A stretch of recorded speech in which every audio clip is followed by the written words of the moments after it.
Hi, and welcome back to All Politics is Local. We have our third candidate running for the select board here in Ashland for the local town election, Pam McQuillan. She's joining us right now. Pam, welcome to All Politics is Local. Thank you for having me, John. Happy to be here. Well, thank you for stepping up and running for a very important board here in the town of Ashland. Take a minute and tell people what you're thinking and why you're running for the select board here in Ashland. Sure. So just one of the reasons I'm running is that I want to give back to my community in a meaningful way. But I do think it's time for some changes. And I'd bring a new perspective to town government, one that I don't think that we've had in a long time. As a principal, I want to work broadly with Ashland's youth, to our senior citizens, to be sure that all voices and opinions are heard and considered. I believe one of the things that makes me a great candidate for the select board is that I have a new perspective. I ask tough questions and I don't stop until I find the answers. You just ask my husband.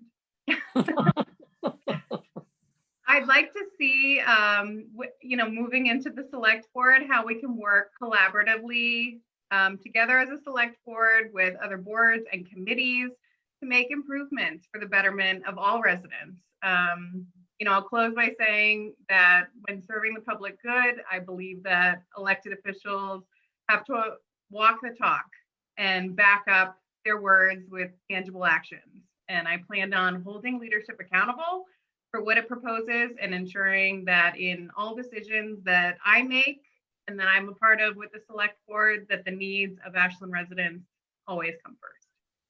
So let's talk a little bit about that. What do you identify as some key priorities in Ashland? Sure, thanks for asking. So first, I call them my 4 pillars.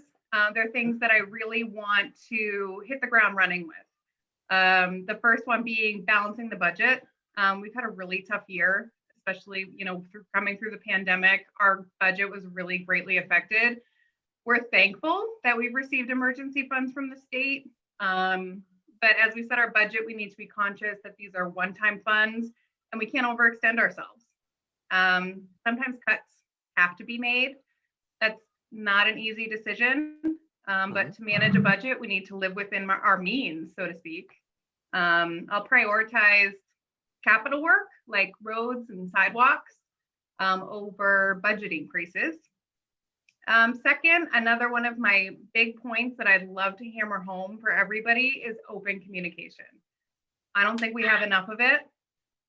And I think Ashland has the tools available through technology to reach our residents in a meaningful way.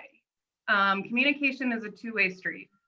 And my goal coming onto the select board is to create a system in conjunction with our town manager to reach residents, to inform them of upcoming meetings, votes, and the agenda and the warrant items that are going to be discussed.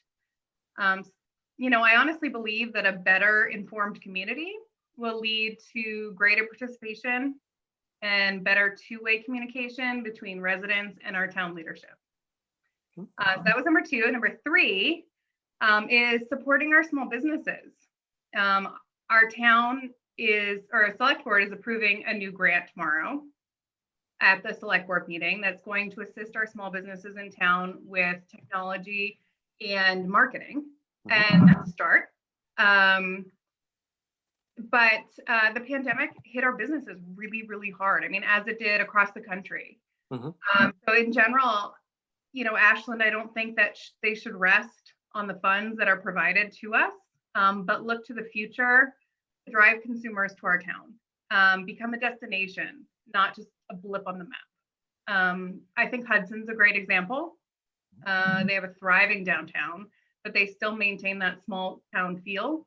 And I'd love to see something like that for Ashland. Bring small businesses into our town and support them in a way that they can thrive here and bring consumers into our town. Right. Lastly, as a select board member, when considering new development projects, especially in our downtown area, which is the hot button subject right now, I would be sure that any development project that I vote on would fit the Ashland that we know and love. I want to maintain Ashland's charm while supporting reasonable growth of commercial, retail, and residential projects.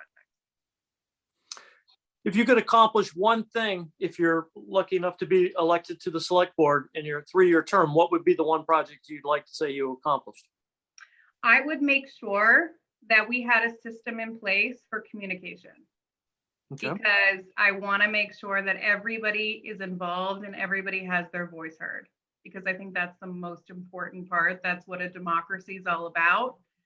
And I really think that if we have open communication, a two-way communication, we'll have happier residents and projects that are approved, that fit our town, and everybody will be happier. Good. Well, that's wonderful. Now, have you ever held elected position before, or is this your first shot at? This will be my first elected position. I do volunteer currently with the PTO at the preschool where my son attends. Very nice. And I volunteer on the site council for the preschool and the elementary school. Well, good for you. Congratulations for all that. Thank you. So take a minute and tell the voters of Ashland why they should vote for you on election day and send you to the select board. Okay. My pitch to the voters would be that if you want a select board member who is accessible, empathetic, accountable, transparent, and someone who will not only listen to your concerns, but be a voice for you, vote for me. There you go. So Pam, thank you for taking the time to join us here on All Politics is Local. Good luck on election day. Look for Pam McQuillan on the ballot on election day. And thanks, Pam. Good luck. Thanks for having me, John. Pleasure. Thank you.